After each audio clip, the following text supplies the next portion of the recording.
guys, welcome to the Latinos in Tech podcast. This is number 20, actually. We've been doing 20 podcasts consecutively. 20, 20 nights wrapping up the day of us working in our startup. If you're new here, well, I'm Andre and this is Sofia. I'm basically I'm a CTO at Bytespace and a founder, and Sofia is.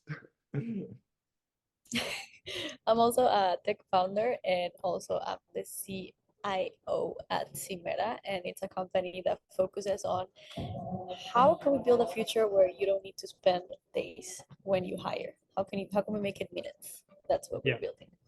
And I'm doing web agents to automate any website. Yeah. This podcast will basically talk about what we learn in entrepreneurial journeys, and we do it every night from Monday to Friday. So Usually we're co-living, we're roomies, but right now I'm in an airport because I missed a flight.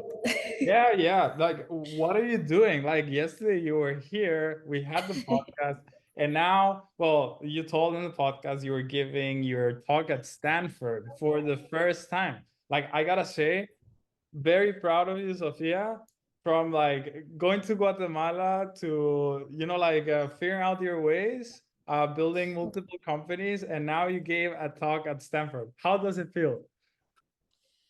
It feels like it's possible, like everything's possible, you know. When I was growing up, I just never thought about Stanford as an option for me to study or to be there. And just being there without even having studied there, it just feels like there are other ways to get to the places you want to be at. And that's very, like, it gives me a lot of hope for myself, but also for the people that surround me that maybe don't come from the regular background, right? Mhm. Especially in the tech world or the tech ecosystem, it's usually a lot about, like, these names, these big names, and if you're not part of those names, you wonder if you belong there. And the answer is you can belong there. You just have to put on a lot of work, but you can. So it was fun. I met a couple of founders that I'll send you the info later, but they're super cool. And yeah, it was really fun. That's so cool. And what did you share in that panel at Stanford, like to people? Yeah. Super. Yeah, so basically, we introduced ourselves. The panel was composed by three people under 25, I think, like I'm 25, but 25 and under. Two of them were Stanford students, and I was the only one that wasn't, but still, I was a tech founder. And what we presented was what we have built, how we have built it, and how being in Silicon Valley changes the game for us.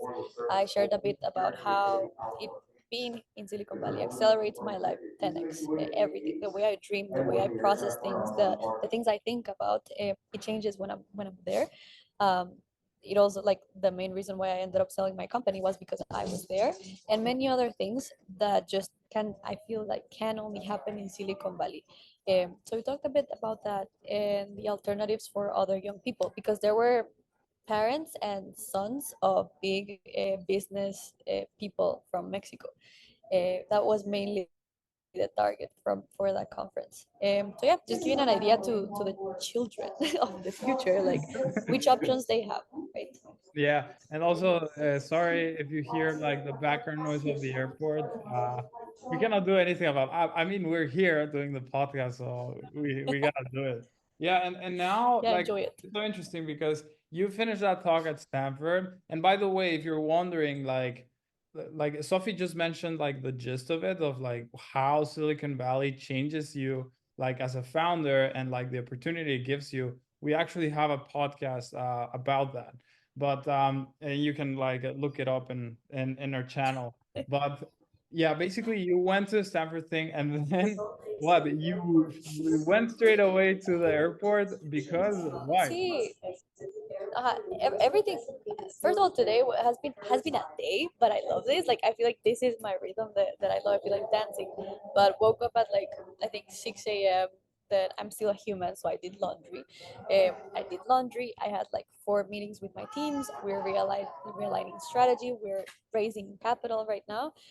So I had like 4 meetings in an hour, and then immediately had to take an Uber from SF to Stanford.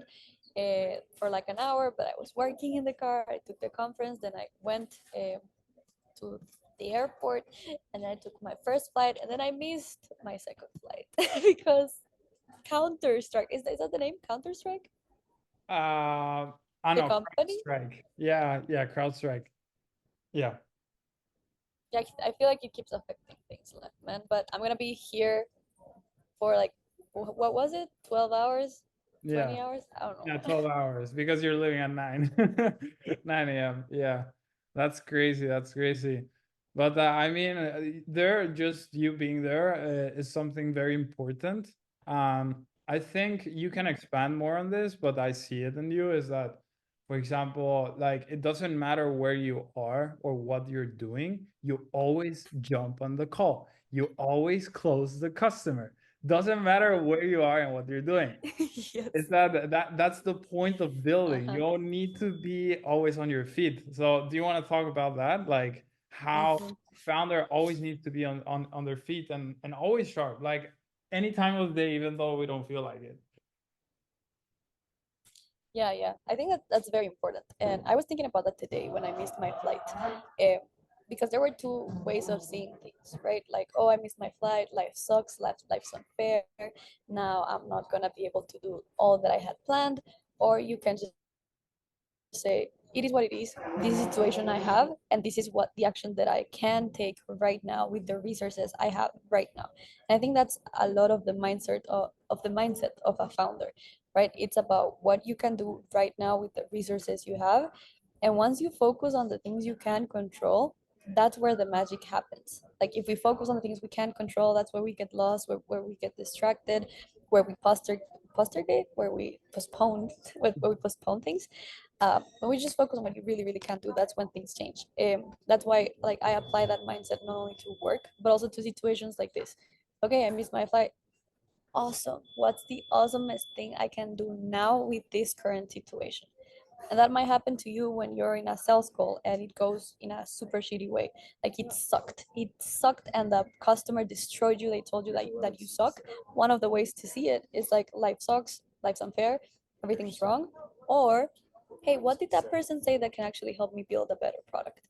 What can I apply of them? Or what did I learn about this customer? Maybe I don't want this type of customer, right?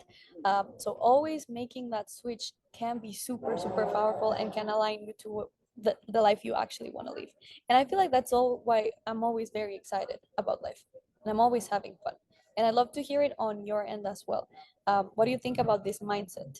I would call it a bit of like resilience, like the ability to adapt and be resilient to any situation. How do you feel about that mindset? How do you feel like you integrate it in your day-to-day life? I mean, is that I'm a bit more extreme, you know that, Sophie. Like I like resilience. I feel like I cannot live like well or happy if I don't feel in a resilient state. um and just that the personality of me, I just put myself in like situations where I'm challenged and I'm constantly, like growing my mind, otherwise I get bored. And today I had like an interesting meeting with someone who's breaking down the entire Leeds market like for me. He's like super like a he's been in multiple companies, like worked at a company that eventually got to 2 billion, and now he just raised his Series B.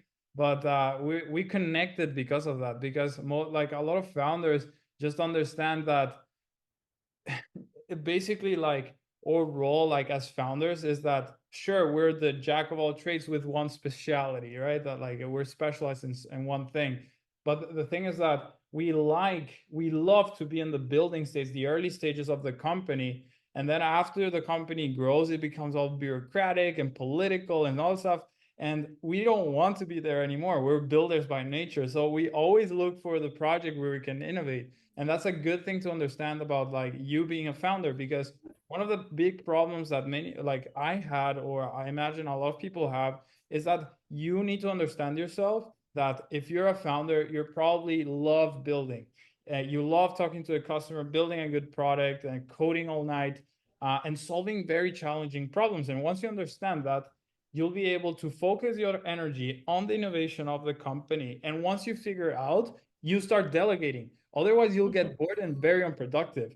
You need to delegate it to someone else who has a different personality type, and you move to the next big thing, or the next thing that is gonna differentiate your company in the market, or bring Yeah, you money, or stuff like that. So and I love that topic because it relates a lot about learning how to identify our superpowers and hyper focusing on that, because that's where we flow. And other people flow in other things.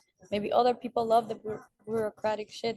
I don't know if you can say bad words in this podcast, no, but I you did. can. It doesn't matter. Okay. So you can delegate all the things where you don't flow so that you can flow intensely. Of course, it depends on the stage of the company. Sometimes you're gonna have to do the things you don't love and you're not the best at.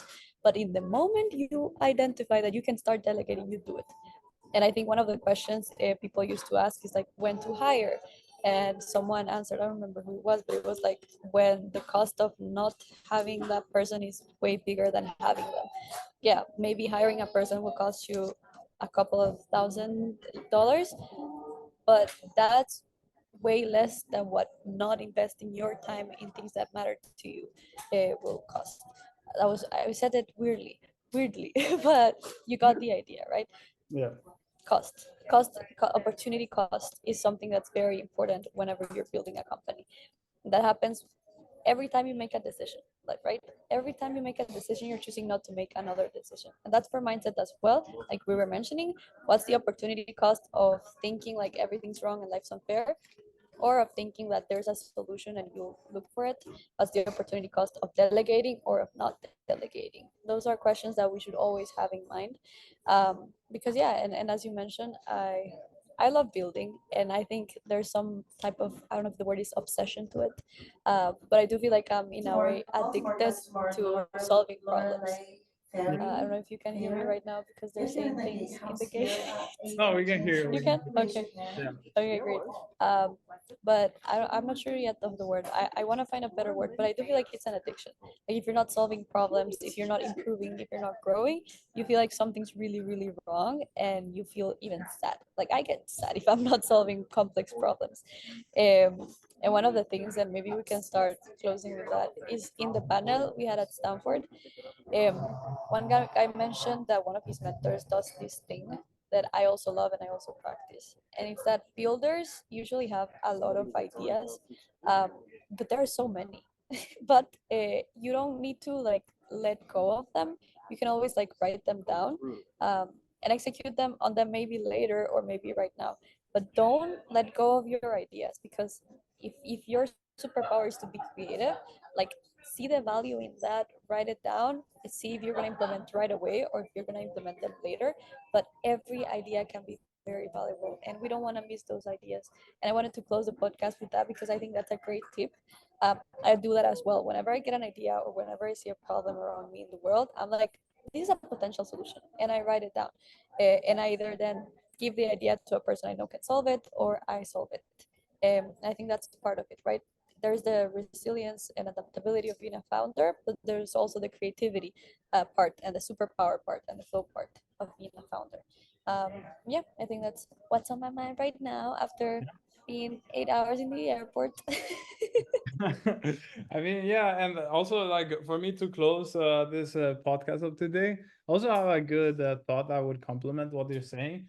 And basically, like if you're watching this and you're a founder, like we are, right? You're feeling frustrated that you're like working 12 to 16 hours every day, and yet you don't see immediate results. That's the beauty of it. Why? Because at the beginning of every company, that's the innovation phase. That's where you're creating a new method that nobody else has ever seen in the world. So, and after that, it just becomes running a business. So that's very beautiful. Embrace that moment where you're like just working with your co-founder every day to solve like a problem. And Yeah, just have It fun. helps a lot. Have Please keep fun, in have mind so that much owning fun. two Like items are you allowed get to per person build down the jet the bridge. So present, that's one you get to carry-out bag design and one the way personal things item. are made. Um, That's in the insanely overhead bin cool. space, So only have one fun, item can enjoy be the placed in the process, overhead and desk yeah, where we that's it. have We love you purses, very much. briefcases, We'll see smaller you in the items. next Those podcast. do need to go Okay. under the seat in front of Bye. you. Also, your common